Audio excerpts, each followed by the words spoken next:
We'll just give a few more seconds for everyone to join and then we'll get started.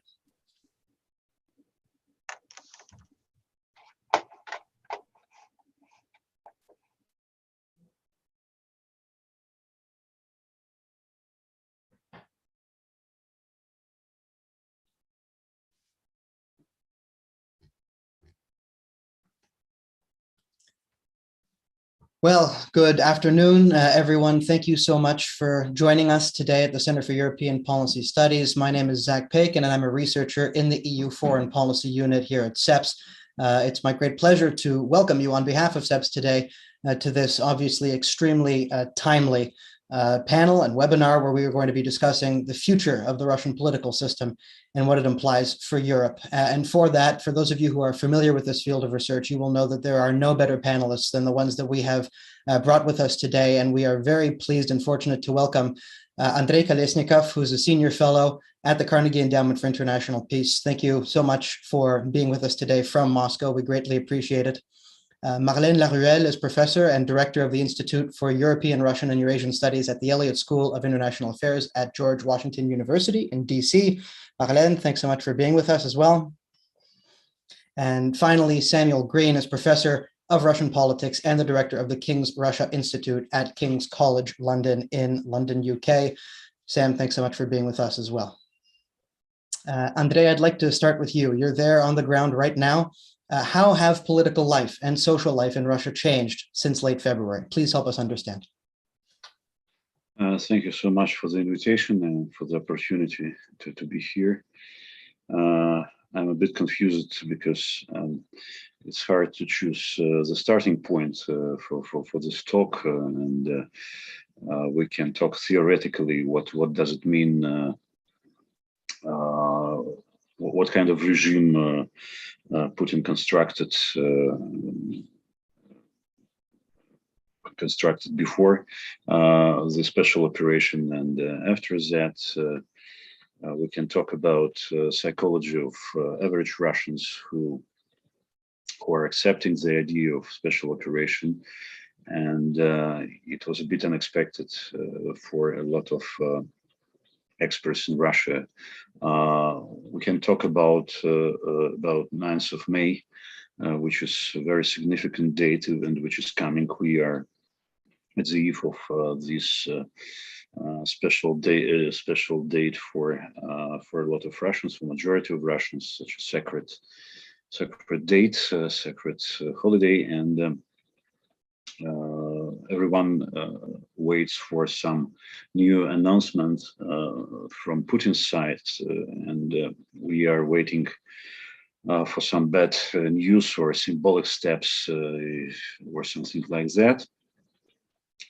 The war, it's obvious that the war is dragging on, and Putin's plan is not getting any clearer, and we can't assess properly what he wants.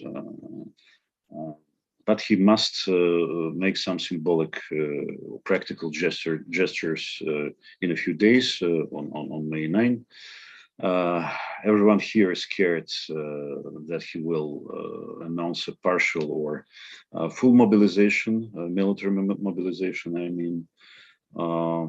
But I must say that such a measure might prove unpopular because the Russians have become militarists for sure during this special operation, but they are lazy militarists, let's say SOFA troops, members of SOFA troops. They don't want to be involved into a real war themselves. They don't want to send their boys to the trenches of this war, despite the fact that the majority still says that this is not a real war. This is simply a military operation, which has certain success. Yes, it is a little bit protracted, but nevertheless, it is quite successful. Despite that fact, people can't. They understand that this is a real war, bloody, with destructions, and we are somewhere in absolutely new reality after the February 24. And we are witnessing the phenomenon of self-justification of Russian society. People don't want to be at the side of evil. They want to be on the side of goodness, and because of that, they trying to demonstrate that they do not believe in all these atrocities and casualties, etc., etc.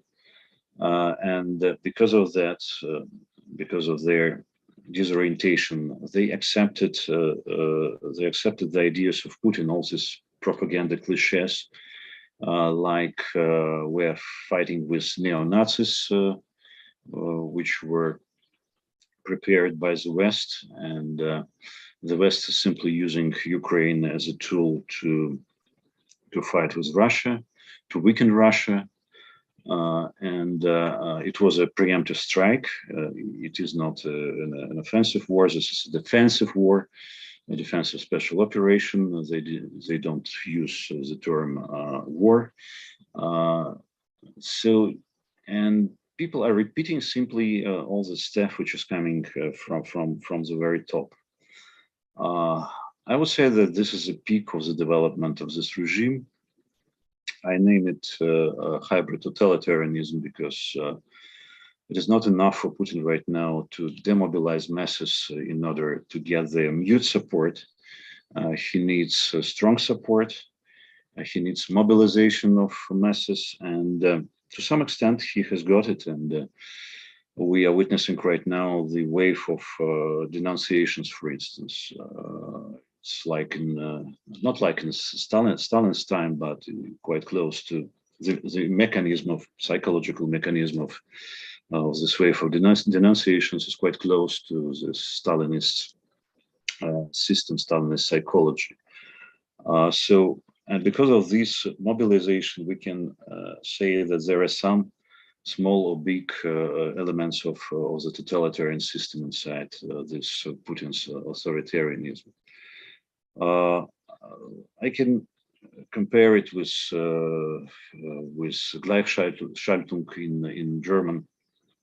in Germany before the war and during the war, when people simply accepted the ideology, the rules of the regime, and followed all these rules all the time, and it explains something in the behavior of the majority of Russians. We can talk about the figures of sociologists, whether they are trustworthy or not trustworthy, but at the same time, at least they indicate the trends. Yes, people accepted the idea of this military operation, despite the fact that that in 2021, for instance, in the list of people's fears, the second place was occupied by the fear of the World War. And November and December of 2021, people said that they can't predict even the possibility of war with Ukraine, NATO, the United States, the West as such. So it was a bit unexpected for all of us. But it means that this high degree of history, let's say, a high degree of propaganda as well, and the feeling of self-isolation from the world, the feeling of besieged fortress, helped Putin to consolidate people around him to some extent. Right now, figures stabilized. They reached the plateau, and maybe this is a moment of, maybe this is a turning point, or simply the point when these figures will not go up, at least.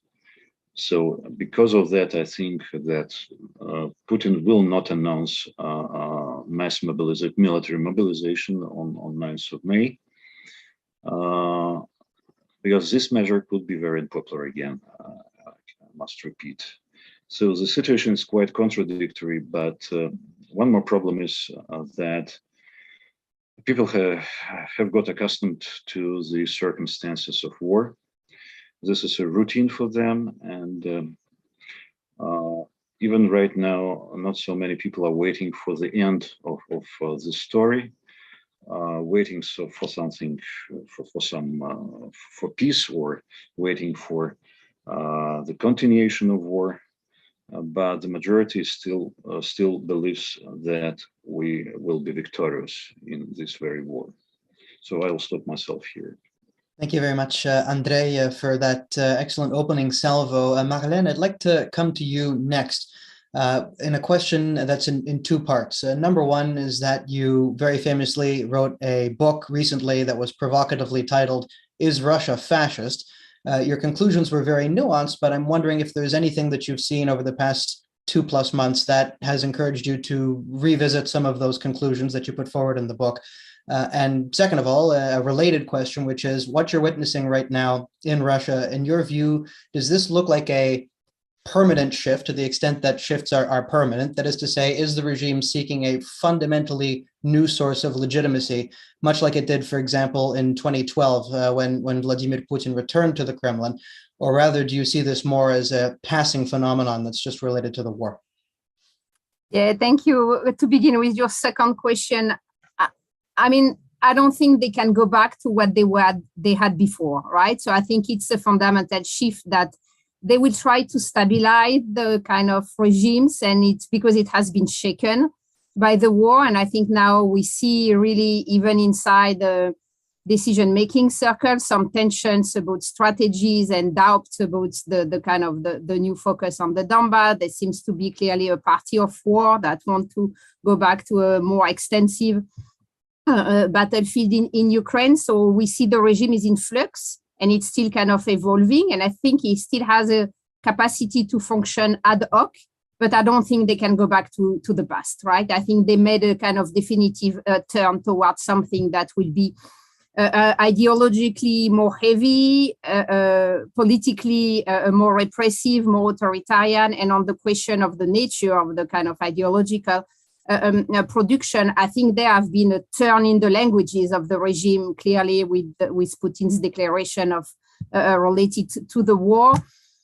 I think there are different ways of interpreting when we want to discuss if the regime has become fascist. It's to depending where we want to locate that fascism, right? If it's in the language, for example, of the president, there are some elements in his two speeches of February 24, February 24, that would match, but they also match a much more classic kind of comeback to very old Soviet tropes about, cleaning the nation, putting traitor away and so on. It's also a language that was a very common one in the Soviet time, and especially in Stalinist time. So for me, it makes more sense to see that as a kind of renewal. And Andrei was mentioning that of a kind of Soviet practices, and Gudkov just had recently a book published on this kind of Vozvratny totalitarianism, right? So it's kind of recurrent, re-emerging regularly. I think it makes more sense than the fascism one, because we are missing the mobilization element and the kind of the utopian narrative that you need to match the definition of fascism. That said, I think there are real fascist mindset-oriented people inside the elites. We saw the famous RIA Novosti text that was really calling for a very genocidal policy toward Ukraine. So I think the regime has this tension, but for me, the key element is the relationship to the population and this kind of permanent ambiguities of not wanting to mobilize. So they need to indoctrinate people. They need people to believe that the war, that the special operation is just, but they want them to believe in a passive way. They also don't need a kind of, exalted crowd in the streets, because they are afraid of that because it's difficult to control. And I think what Andrei was mentioning, that tension between, do we want to mobilize even militarily, or do we want to try to tell people, stay away, keep busy with your own life, let us manage the war? I think that's a key tension that tells us that if the regime clearly had made a shift towards something that is more totalitarian, and it can be read in its fascist or in its Stalinist version, I think it's still in the move, right? They can still go in both directions. I think for us as analysts, and I will stop that, it's very important to keep the idea that there are still several paths possible, right? There are still several futures. It's not all written already, otherwise there is no more places for kind of policy decision making. And also thinking it was not written in the DNA of the regime to arrive to that solution. So each time there were several possible paths, and then gradually, for different policy reasons, both in the Russian side and on the Western side, we arrived to that kind of deadlock. But there were several paths possible, and there are still several of them possible, even if, of course, the number of them are kind of quite restricted. Wonderful. Thank you very much for that important reminder. And let's turn to Sam now. You've written recently that, at least in part, some of the logic behind this war that Russia is waging right now is directed internally, not in the sense that it's a diversionary war to increase support for the Kremlin among the population, for example, but rather at forging a new equilibrium of sorts within the Russian elite, right? So by removing the oligarchic class's links to the West, they become more dependent on the Kremlin, and there's no longer this hybrid element. You've written something to that effect. So I'm wondering, first of all, from what we can glean so far, do you think that strategy has been working for Putin and his regime? And second of all, if this strategy does prove successful, do you think that this would be a more important indicator of the regime's longer-term resilience, rather than, for example, the nationalistic narrative that's currently being aimed at the wider population? Thank you. It's a good question. I think one that I've been grappling with, along with a lot of others. I think, look, the reality is that it's very difficult to find an explanation for why Putin went into this war. Right? There's no way in which this war makes Russia, more secure or more prosperous, and there's no way in which it makes him more secure or more prosperous. But it does. Because of the effects that it's had on the way that Russia interacts with the rest of the world, particularly economically, it does have effects that actually, quite powerfully restructure the nature of elite politics within Russia. It even more powerfully, I think, restructures the nature of popular politics within Russia in ways that Andrei and Marlene have already elaborated and with which I would really fundamentally agree. But this is the relationship with the elite, right? Has always been, I think, as much as I and others have paid attention and really built our analysis around the relationship with the population, right? The reason that the relationship with the population matters, right, to Putin, fundamentally, right, is because it's a tool in managing the relationship with the elite, right? It allows him to, and it has allowed him to continue to play two roles, right, that make him important to the elite, and have made him important to the elite, right? One is to play this role of arbitration, right, among competing interests in the elite, right, and his ability to do that stems from the fact that there aren't really many other alternatives to him, right? That there's nobody. If Putin is no longer playing that role in a way that is profitable to the elite, then the elite could turn elsewhere for a different arbiter. But because this has remained, at least until recently, sort of a hybrid authoritarian system that does still rely on some practices of public legitimation, right? That they would have to find someone who could possibly be electable, and that's the second thing, right? Is that he is the legitimate and has been the legitimate front of a system of power that does not serve him alone, right? It has historically, over these past decades, served the interests of a reasonably broad and reasonably fractious and, importantly, internally competitive, right, elite. That obviously has been a source of power and wealth for Putin. That's also been a source of continual frustration, right? So as Putin has found that there's certain things he would like to do, both in restructuring his relationship with society, as he's continued to marginalize the opposition and really over the last 18 months or so to really throttle the opposition. But also in terms of the ways that he's restructured the relationship with the West, the emphasis that he's placed not just on sort of military and strategic sovereignty, but on economic sovereignty, has continually been undermined by an elite for whom access to the West as a place where they can protect their assets, right? Where they can protect the money and the rents that they've extracted from the Russian economy, where they can multiply it, right? Where they can leverage it, sometimes bringing that back in to Russia, but increasingly often keeping that outside of Russia, right? Has been a really important source of strategic autonomy for for members of the elite, right? And it's the only thing that, as the central power of the Kremlin has increased, it's the only thing that's allowed this elite really to continue to be an elite, but people with privileged access to the levers of power and with some sense of constituency in how Russia is governed, right?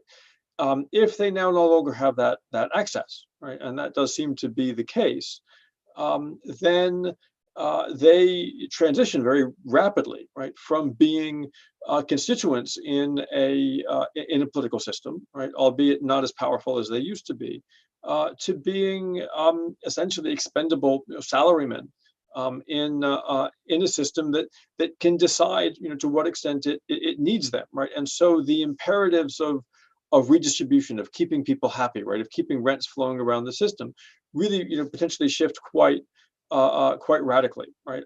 It is fundamentally redistribution of wealth away from is more or less private interest, albeit linked to the state, right, to the state itself, and obviously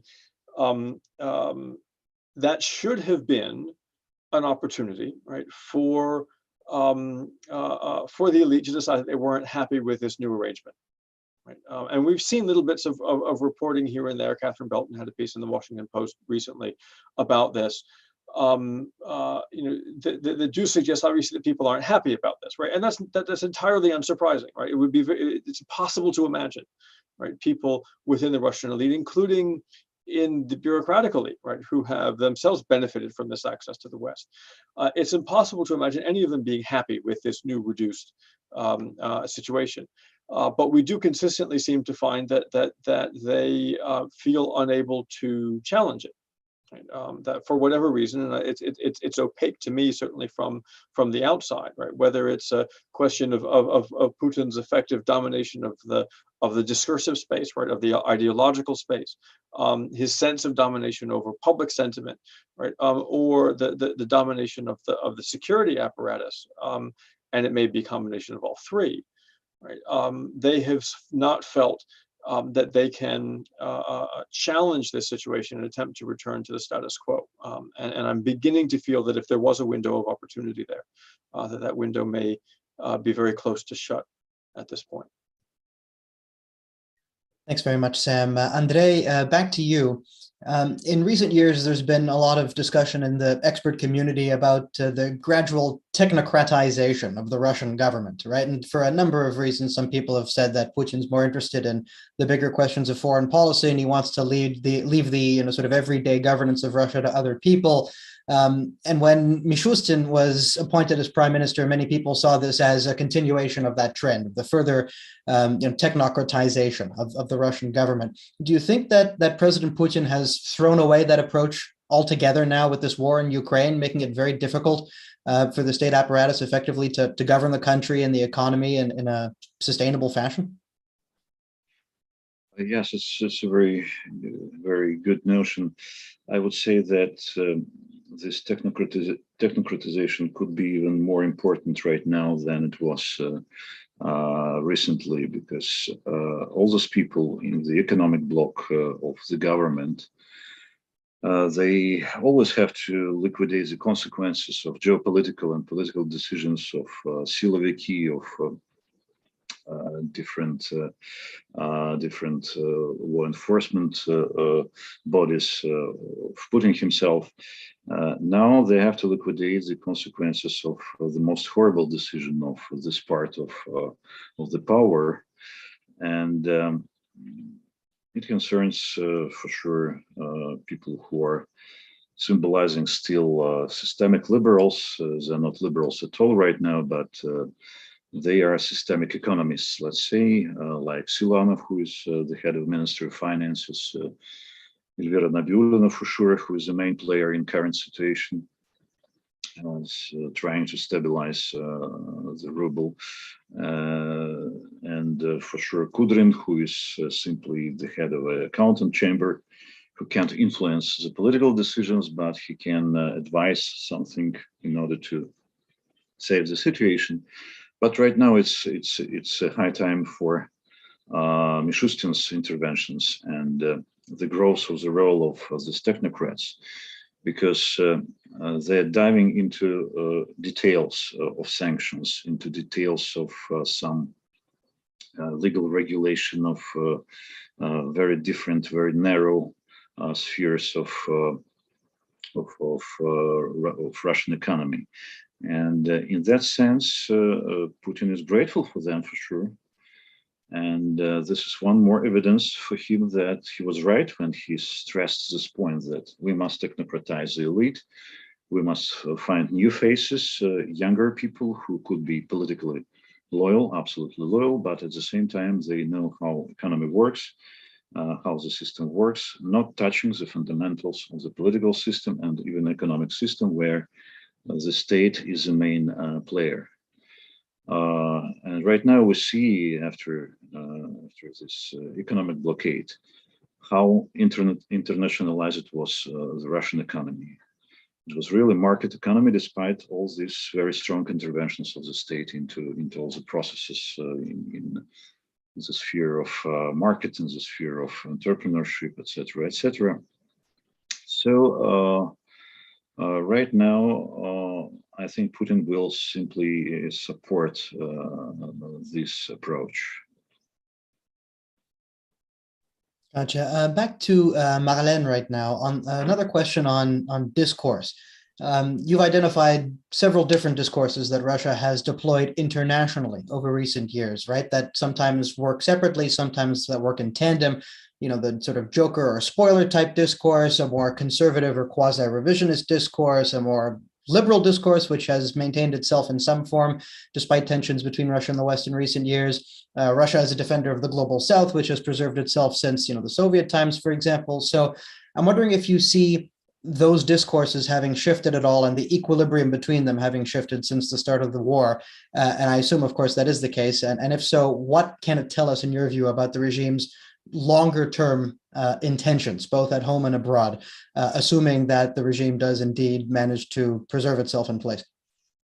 Yeah, that's a great question. I think the regime was not prepared to be shaken at the point it has been shaken. And so all the groups and institutions in charge of spreading narratives abroad were also taken by surprise and saw a lot of their own world disappearing. If it's all those, for example, who were in charge of, managing RT or Sputnik, well, at least for their audiences in Europe, it's more or less the kind of closed business for them. All the oligarchs or figures who were in charge of promoting connection, especially with Europe, are under sanction, thinking about Malofeyev and so on. So they won't be going to Europe to meet their counterpart. They won't be able to spend money the way they were able to spend it before. So a lot of the structure of this kind of soft power got disturbed. What I think we are seeing is that a growing gap between the Russian narrative toward the West and the Russian narrative toward the global South. And that's mirroring by the fact that seen from the global South, the war is less important and kind of life-changing than it is for the West. And I think it's important for us not to have a Western-centric view of the war, because for the global South, it's a problem, but it's a problem mostly because of energy, food security, food safety, and so on, more than necessarily for the war itself. So I think the anti-NATO, kind of anti-US, anti-imperialist kind of Soviet legacy narrative is staying, and it's still talking to several audiences, Latin America, Africa, Asia. The conservative narrative that was mostly for kind of European US public opinion is shaken by the war, because the European populist or liberal leaders have to adapt to their own public opinion, and so they cannot really afford to be pro-Russian at the same level that they were before. So I think what we will be seeing in Europe is a kind of decoupling of populist liberals still having the same agenda for themselves, but not being able to afford a kind of very visible Russophilia at the same level. I don't think it's disappearing. I think they just make it softer, smoother, adapted to the national context and the national sensitivity. So I think Russia has so far, a lot of these narratives are kind of frozen, also because Russia failed in managing the information war. right? If you want to hide the war, that the war is arriving, by definition, you are defeating your own narrative because you are not prepared in making a strong narrative in favor of your vision of the war. So they kind of killed their own logic there. So I think we will see that progressively trying to be reformulated, but I think the big gap will be between the kind of conservative Christian value narrative that is still sold by Russia, but for the one receiving them, they will have to position themselves with more nuances because their public opinion are more sensitive. And toward the global south, I think Russia is keeping pretty well the connection and the audiences it had before, and trying to, consider the war being just one problem, but everything else that Russia is doing, vaccination, diplomacy, fighting against NATO imperialism, all these themes are staying, and they still get some of their audience that they had before.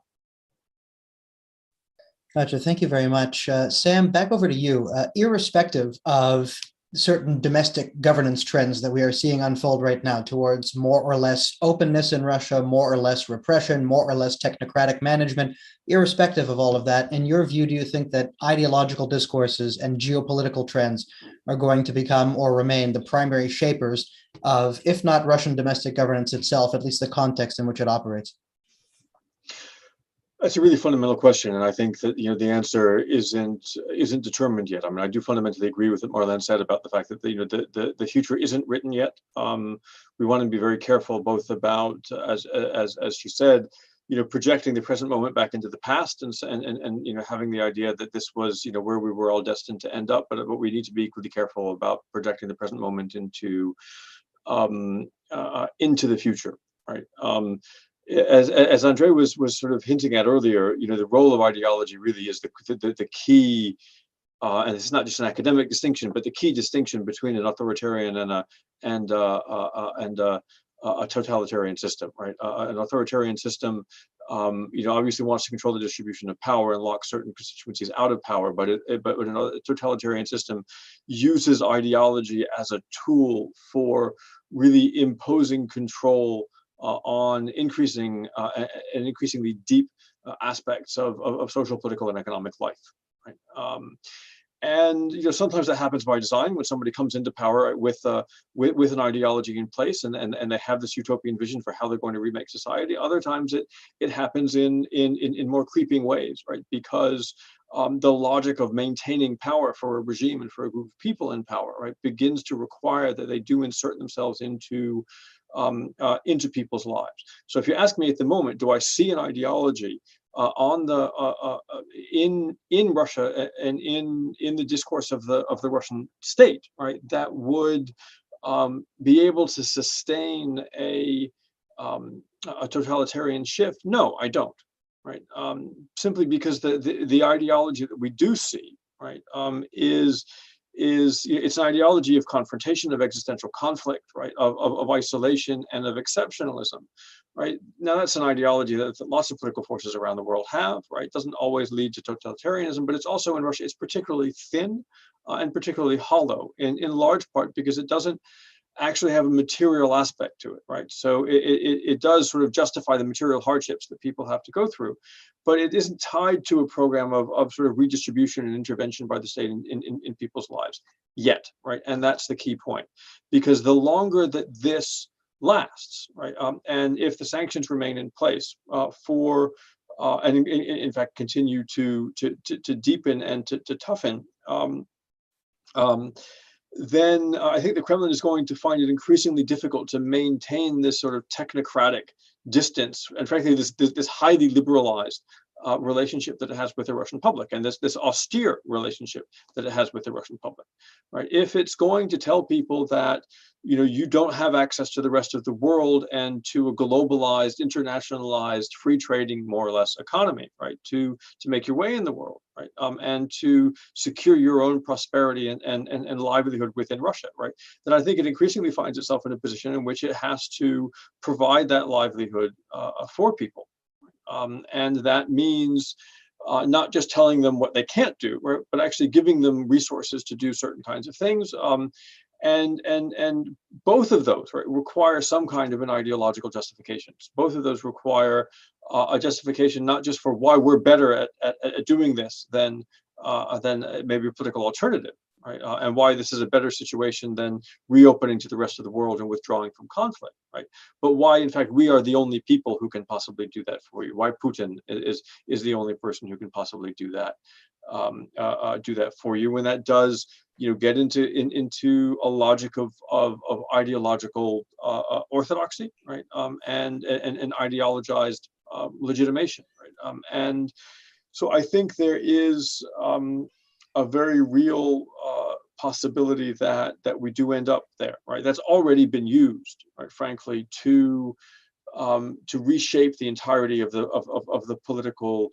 of the landscape of political contestation in Russia, going back before the war, right. So if we look at the way that the evisceration of Navalny's organizations was carried out in early 2021, right. If we look at the ways in which the Duma election in September 2021 was managed, right, the role of treason, right, as a justification, and extremism as a justification for really reshaping and essentially eliminating any kind of political competition, right, over the last 18 months.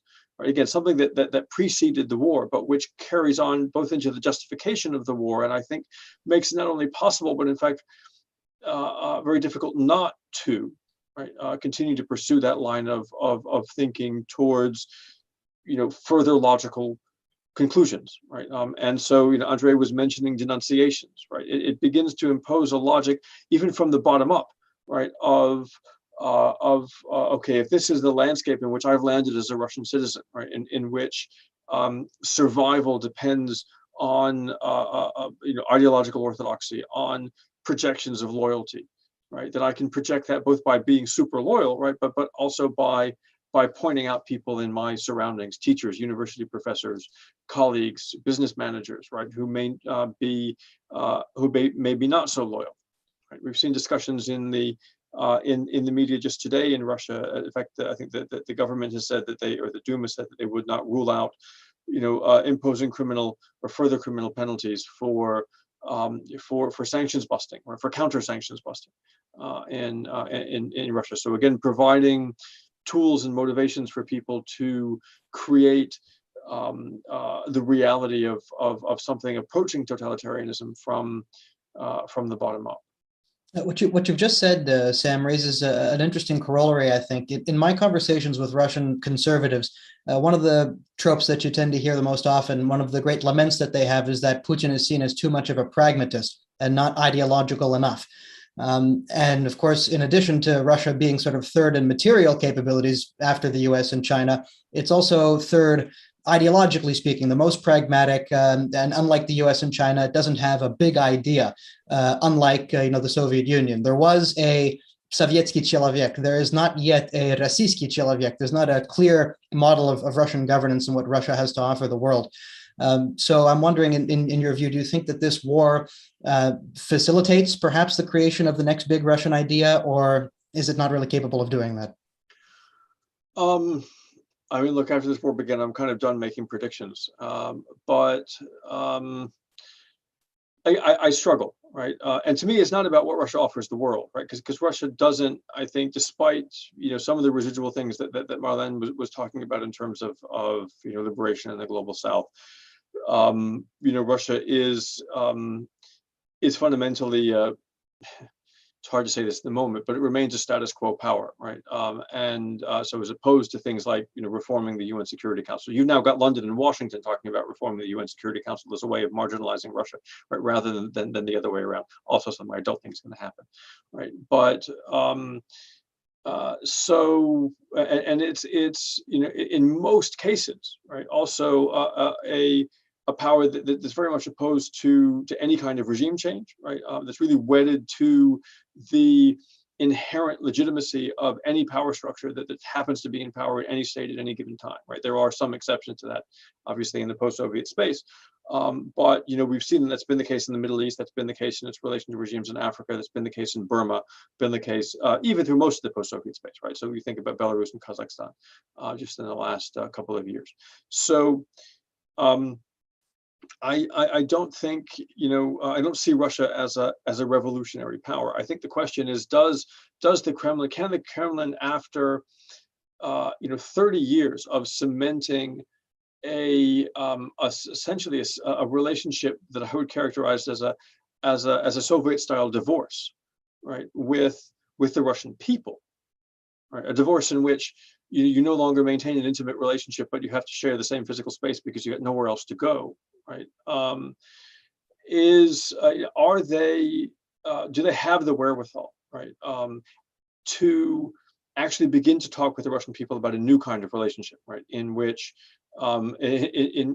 there is an intimacy that is not forced, but that is actually accepted, right, and in which people begin to see the state as a source of solutions, right? Because throughout all of Putin's considerable and very real legitimacy, right, over most of the last 20 years plus, right, there's not been a legitimacy based on any kind of material relationship. It's been a very symbolic relationship, right? But it's been one in which you talk to people and survey people and interview people who even gladly voted for Putin in 2018, for example, right? They were not, by and large, optimistic about the economic future and the material future of the country, right? And they were not, by and large, if they were optimistic about their own futures, it wasn't because they thought that Putin was doing anything for them, right? It was the stories they would tell were very much sort of up by the bootstraps, almost American-style stories about I'm going to move from one town to another, I'm going to get a new job, I'm going to get a new education, right? I'm going to do things to get my life back on track. And in fact, the state is, broadly speaking, a source of insecurity rather than security. Right? Putin's magic was that he was able to sort of divorce himself in a lot of ways from the Russian state, right, and not be tainted by that. If he's going to pursue a more total, if not totalitarian, relationship with the Russian people, a more materially salient one, then he has to reinsert the state itself. Right? He can't be having this relationship individually with 140 million Russian citizens, right? It has to be a state bureaucracy that people accept as if not legitimate, then at least functional, and that remains not the way, right, that most Russians see the state, and so I don't see that narrative currently being generated by the Kremlin. I don't even really see an attempt to generate that narrative from the Kremlin, which isn't to say that it can't happen, but if it does happen, it's going to meet a Russian public that hasn't seen the state as fundamentally useful for 40 years. I mean, going back into the Soviet period. That's going to be an uphill climb. A lot to think about. Thanks very much, Sam. Back to you, Marlène. One of the other causes, of course, of this war was the long festering grievances among the Russian political elite surrounding Russia's inability to find a place for itself in Europe. And I'm wondering, in your view, whether this unresolved issue of Russia's place in Europe will retain resonance, not just among the Russian elite, but in Russian society more broadly for years to come, or whether you think this issue will become less important with time, whether it's a function of the current rupture in relations between Russia and the West, or this sort of burgeoning Eurasianist discourse, which of course has been met with mixed success. What do you think? Yeah, I would clearly dissociate the elites from the population. I think for the elites, there was already before the war the growing feeling that there was no way for Russia to find its place in Europe, and it has to kind of reinvent itself as being outside of Europe. And I think many of the liberals inside the Russian elite system were also kind of disappointed. So I think there is a growing will, and the war is accelerating that, the impact of sanction, what Sam was saying, the fact that elites cannot project themselves individually with their family as kind of being able to be in Europe. Also a kind of global feeling that, okay, we are done with Europe, and it's a kind of definitive kind of a divorce. For the population, I don't think the division is so clear and so ideological. I think for many Russians, they still see Europe as the kind of a way of life that you are kind of interested in moving forward, still something that is much more attractive than, I don't know, the Chinese model, for example. So I think for the population, Europe still appears the kind of, the best kind of standard of living you can dream of. And it has to be dissociated from the West, which is a more geopolitical notion, or NATO, of course. But if you talk just about Europe broadly, and European culture, European way of life, I think it's still talking to the population, and I think it will continue. But what we see emerging, and that was already the case in surveys before the war, is that people less and less believe that Russia belongs to Europe, and they more and more say like Russia is its own civilization, but it has no content. Right? You don't understand if it would be because it has Soviet past, because it has something Eurasianist, because it is an Orthodox civilization. It has no content, in fact. And so, in fact, it's just a kind of ideological contract that still allow you to say that, okay, maybe Russia is its own civilization, but when you ask people what is the kind of the best way of life you would dream of, it's still very much a kind of European one. So I think we should kind of try to keep the kind of nuances here. And I think the elites are kind of very disappointed, and of course now in a totally kind of different mindset.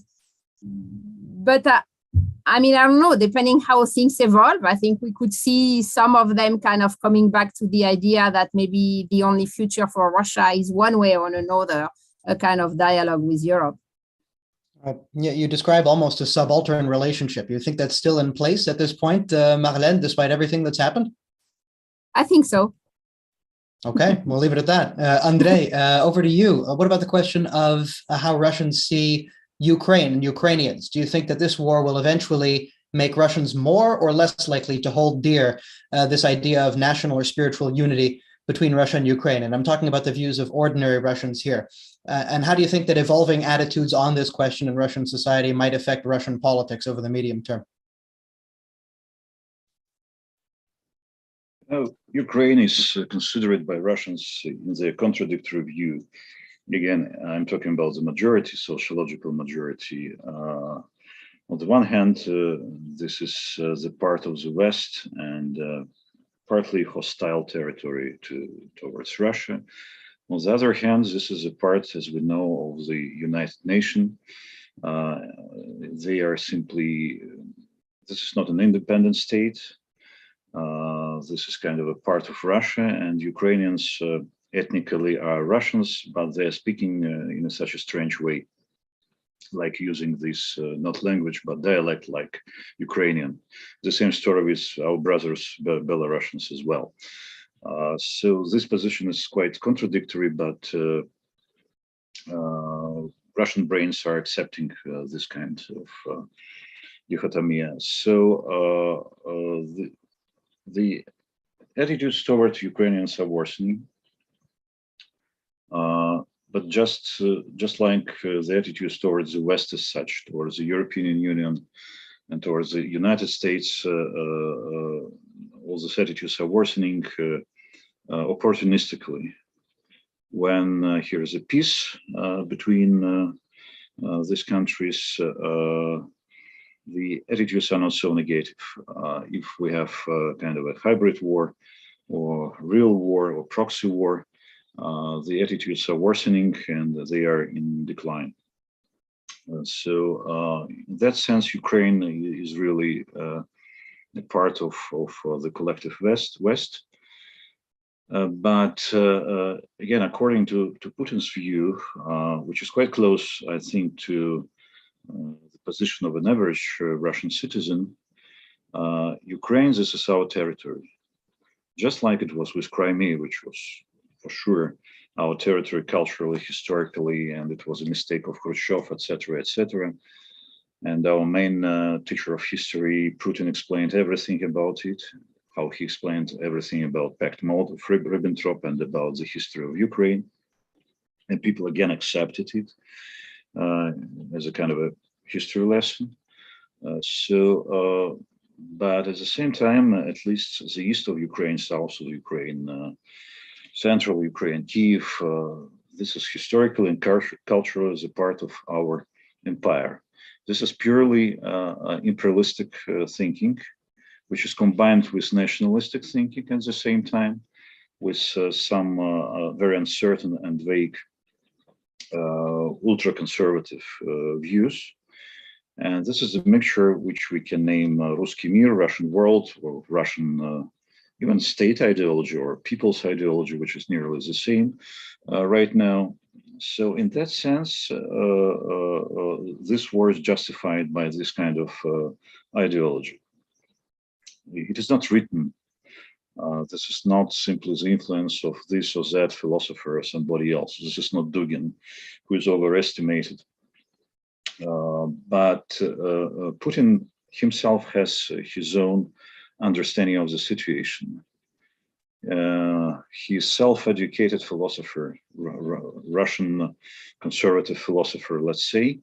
But the difference is that he can implement his personal philosophy in practice. What he's doing right now.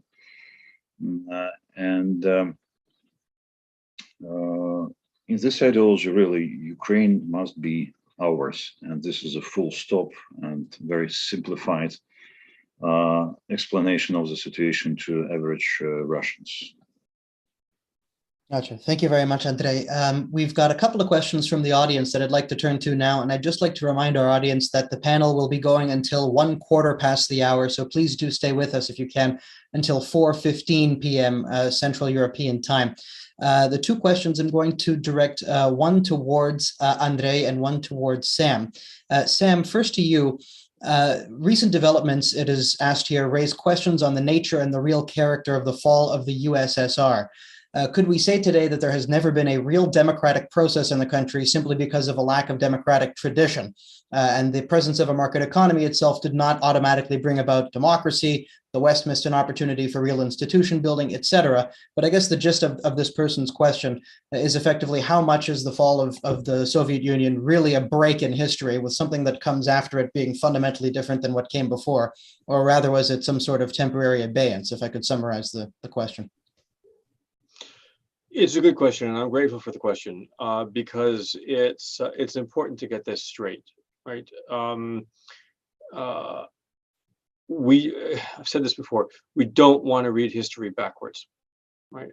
And so there is a danger and a very real temptation, right, to take the present moment and say that this was always going to happen. This was going to happen. You know, that we can somehow draw a direct line from the Belarus Accords and the breakup of the Soviet Union to this, right? And I'm sure if you were really creative, and if you got out a razor and cut out some, certain things from your history books, you could find a way to do that, right? But again, as Marlon was saying, there were decision points that people were making all along that history, right? And some of the people making these decisions were individual, powerful people, presidents, prime ministers. A lot of it was not. There's decisions being made by political constituents, by business people, by the oligarchs coming together in 1996 and deciding they were going to subvert an election, or at least partially subvert an election to keep Yeltsin in power. Right, by the oligarchs coming together then later in 1999 to decide what they thought the post-Yeltsin future was going to look like. By the constituents of that post-Yeltsin future, including Putin himself, but not only deciding that they were in fact going to buck those expectations, right? By Putin making a series of decisions about how he was going to reshape the political landscape after he came to power, but also decisions that were made by millions of ordinary Russians, right, about how they were going to respond to the changing media space. Right, about how they were going to respond to the changing political space, the changing political party space, the changing space for federal politics, right? Each of those things, right, ends up, creating consequences, right? But none of those things were foregone conclusions, right? And so we can see how those things brought us to where we are, right? But to say that there was never an opening, there was never a shift, and there was never a democratic opportunity, I think is patently false. And to be honest, I think if you went back to the people running Russia, right? And even ordinary people, right? In the early 90s, in the mid 90s, in 1998, in 1999, in 2001, right? And told them that this is where we would end up, right? They would have been at least as surprised as the rest of us, right? This was not the future that most people, if anybody, imagined, right? At that point in time.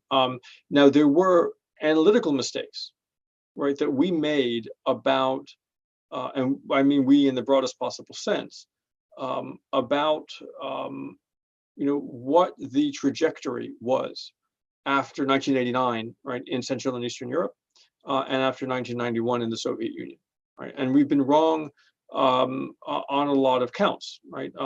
One of which was an assumption that if you begin to create wealth through more or less free market mechanisms, right, that would begin to create demand for rule of law, right, and that there was a sequence that was going to go that way. Well, that turned out not to be true, and we knew that wasn't true already by the late 1990s. By that point, it was kind of too late to go back and give different policy advice to early governments. But that was a mistake, right? I think there was a mistake, by publics and policymakers in the West that there was no other direction that a country like Russia could go, right? That having broken out of the Soviet Union, having ended that particular experiment, right? That inevitably Russia would become quote unquote more like us, whatever like us means, right? And differences obviously between what it means to be American, what it means to be French, British, whatever else, right? But again, I would note that that also seemed inevitable to a lot of people in Russia, if not to the majority of people in Russia. That there was a direction of motion. So I think that we have to be very careful about that. Lastly, we have to be very careful about assuming that simply because we have arrived at a new authoritarian moment, which we arrived at, frankly, many, many years ago, and potentially arrived at a new totalitarian moment, or potentially are arriving there, and that we're arriving in a moment of militarism as well. That because we're aware of a Soviet past, and because we can point out certain parallels and similarities, including some institutional legacies of that Soviet past, that doesn't mean that we've arrived back at the Soviet Union, right? Russia today remains very, very different from the Soviet Union.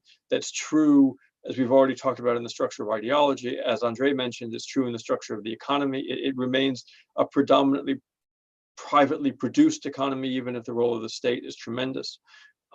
It remains an economy and a society that is still built around a tremendous amount of individual autonomy in ways that the Soviet Union was not. And I think it's one in which trying to rebuild those structures of political and economic domination internally, right? That really characterized the Soviet Union, for reasons I mentioned earlier, I think would be nigh on impossible. So, yes, we've arrived at an unpleasant place. Yes, the Soviet Union was in many ways an unpleasant place. That doesn't mean that we've arrived back at the Soviet Union. Thanks very much, Sam. And a couple of questions I'll pose now to Andrei. Now, there's a number of important questions that have been posed in the Q&A box. So to our panelists, if you'd like to respond to any of them just by typing an answer in the remaining 15 minutes, please feel free to do so for anyone that tickles your fancy.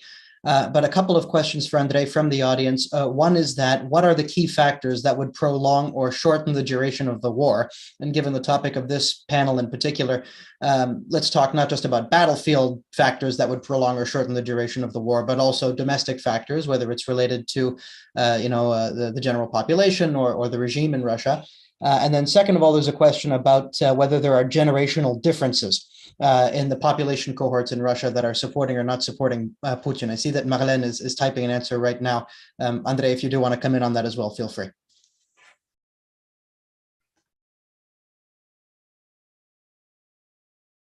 Sorry. Yes, Putin has to pay attention to domestic situations, domestic feelings, sentiments. But for the moment, these feelings simply help him to be sure that he is going right way. The idea of the war has been accepted by the society, maybe because the situation when Putin failed to suggest to the society something new, something understandable before the war. So it was a crisis of a goal setting for the Russian society, despite the fact that he demonstrated his decisiveness to become a tyrant, to become an internal president, and people voted for him. And he unleashed his arms totally in terms of repressions and pressure on the civil society and in his foreign policy behavior.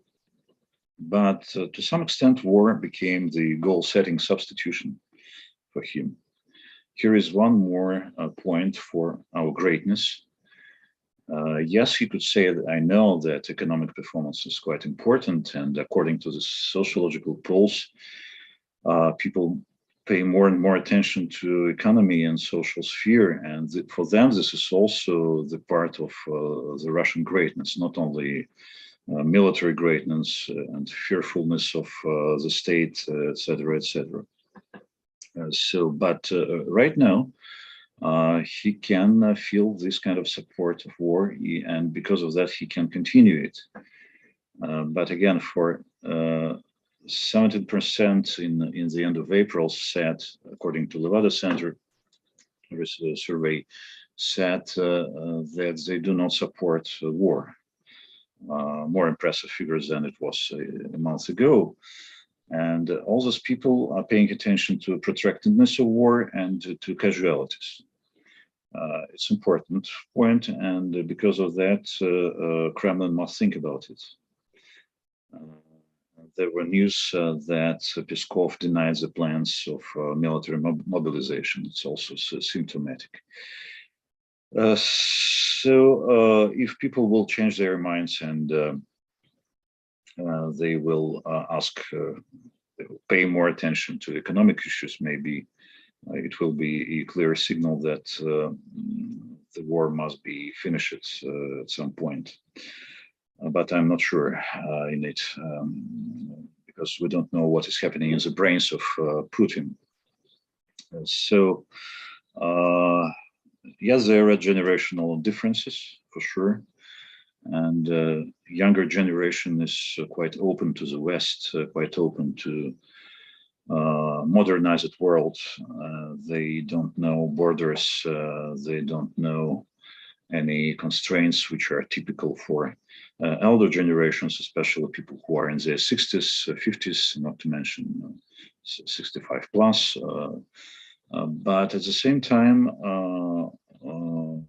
during the war, at the peak of the war, even the youth began to support the war to much more extent. This is a sign of such a general history inside the Russian society, and misunderstanding of what is happening, and polarization of the society, even inside younger generation. Some people are strongly against the war. Some people become more stronger supporters of the war, even inside young cohorts, like this. Gotcha. Thanks very much, Andrei. One more question for Marlène, and then I'm going to go with a little tour de table to get some concluding thoughts from everyone before we wrap up at 1:15. Marlène, up until now, post-Cold War Russia has featured space for civil society, for some sort of free media, at least in radio and print, most certainly. It has also openly celebrated the contributions of its Jewish community and has made space for a flourishing of religious life. That's quite a remarkable historical reconciliation and historical development in the grand scheme of things. Yet since the start of this war, we have seen, and also a little bit before the start of the war, we've seen a rapid sea change, right? We've seen NGOs, think tanks, media organizations shuttered. And of course, that's a very important development for one member of this panel as well. And we've even seen government organs begin to repeat anti-Semitic tropes quite shockingly. How could all of this have happened so quickly? How could there have been so rapid a change in what is considered acceptable political discourse in Russia? I'm wondering, in your view, can the events of just a few weeks truly undo decades of societal and political historical evolution? Well, there are two questions on your question, right? One is on the anti-Semitism that was really like Lavrov's declaration yesterday. Here, I would say, I mean, there are different elements. I think there was always a kind of strong, very implicit anti-Semitism that is not specific to Russia, that we have in Ukraine, that we have in Poland, and there I would put all of them, even if they are on different geopolitical line now, in a kind of broad regional context. And then there is the political instrumentalization of them. And as you said, I think for very long, the regime has been very careful in kind of not only giving room to the Jewish community, but reconciliating with Israel. It's really something very strong. I think Putin himself has been doing a lot to kind of give room to this kind of Jewish aspect of Russian culture. Until very recently, Russia had begun, which was really totally new and really different from Soviet time, reintegrating Holocaust as a narrative on the way Russia is talking about the war, while it was not part of the kind of the traditional Soviet narrative. And all that seems to kind of indeed have been broken very, very rapidly, right? And I think that's, I mean, I think we shouldn't make of Lavrov's declaration something so big. I mean, it's really, of course, a bad comments, but I think it shouldn't hide, like it's not the tree that should hide the forest. It's more complicated than that.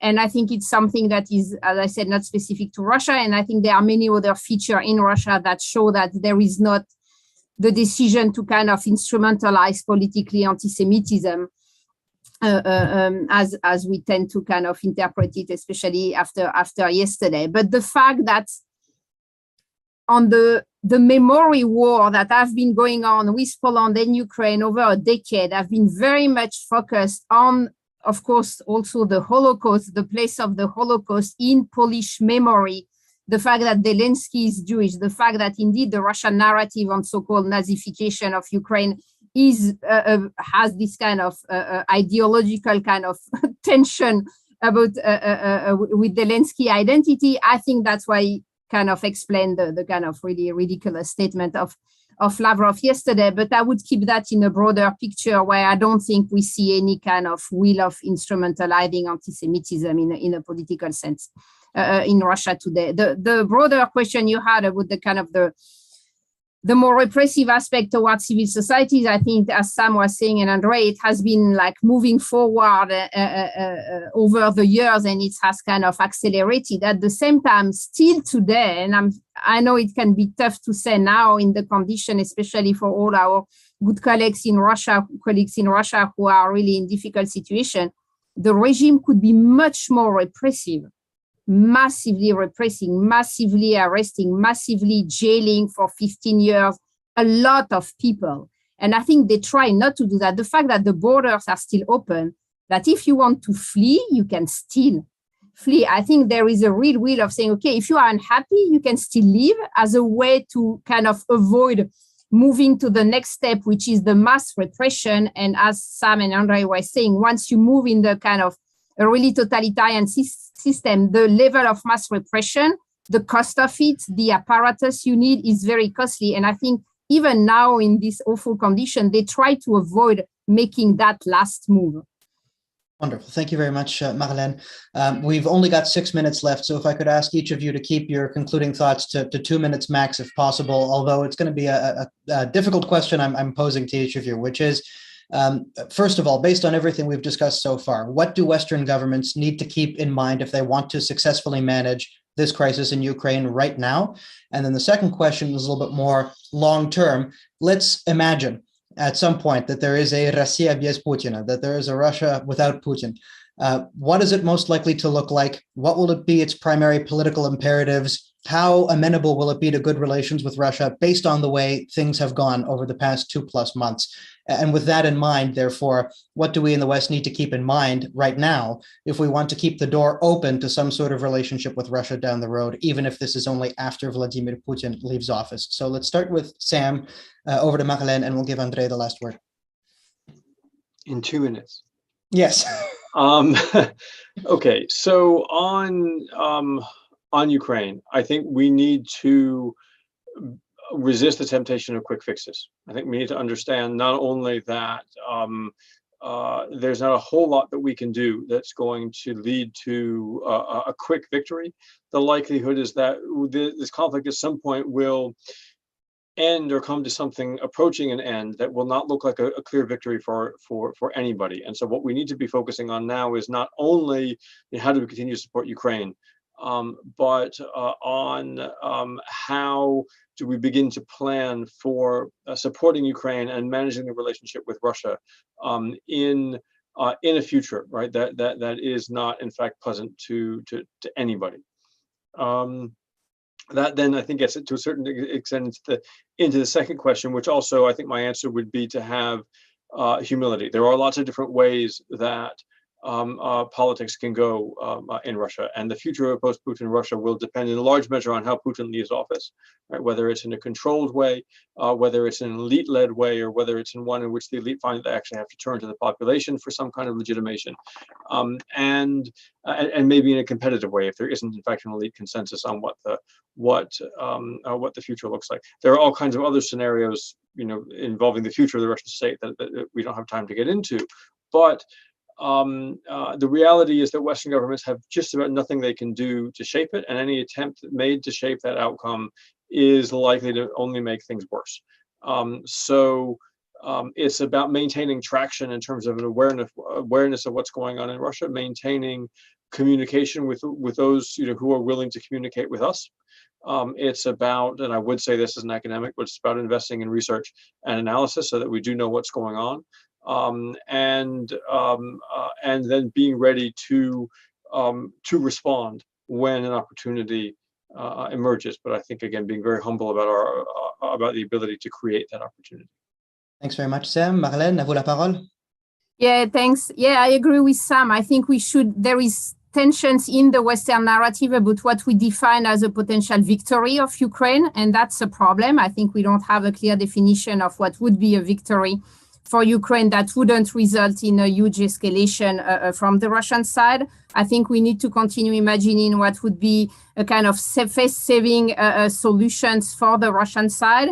We need to be able to talk to Russia, and I think the fact that it seemed that there is no direct, at least on the US or EU, Putin direct talk. I mean, Macron is talking to Putin, but I think we need a US line directly with Russia and accept this idea of also having direct talks, because not everything can be done by the Ukrainian kind of diplomatic team.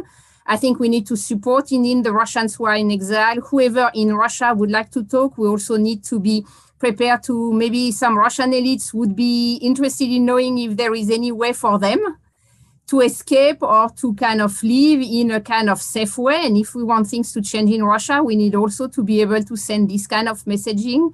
So I think it's all about, kind of letting Russians dealing with the crisis of the regime they have, but also saying like, okay, there are several small doors that are still there and open, and we are ready to kind of talk when you feel you are also ready. Thank you very much, Marlene. Very concise. And Andre, last word is to you. Yes, what is concerning the first question, I will join my colleagues and can only strongly support them.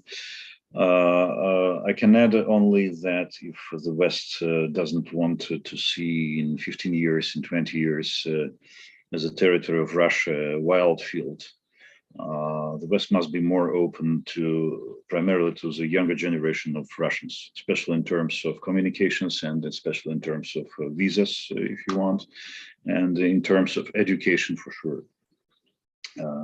Be more inviting in that sense. What about the day after the disappearance of Putin? I think it's an important point, and I think it's for better, not for worse. historically, in any case of this kind, overnight in the Soviet Union and Russia, the liberalization began, even after the death of Stalin. All these people from Trio, they began to liberalize different spheres of Russian life. So I think in this strongly personalized system, the disappearance of the main figure is quite important for the possibility of changes. Thank you very much, Andrei, and thank you for being with us. All three of you, you've helped us to unpack an incredibly complex and multifaceted topic, and I'm sure that our audience is very grateful. So to all three of you, merci beaucoup, spasibo большое.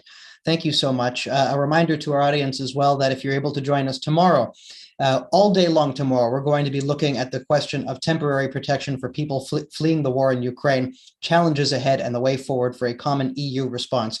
If you'd like to register for that, that's going to be from 9 a.m. tomorrow, Central European time, all the way until 4 p.m. You can go to our website, which is ceps.eu, that's ceps.eu. Click on the events tab at the top, and please do join us tomorrow as well. Thank you again to all of us. We hope to see you again soon.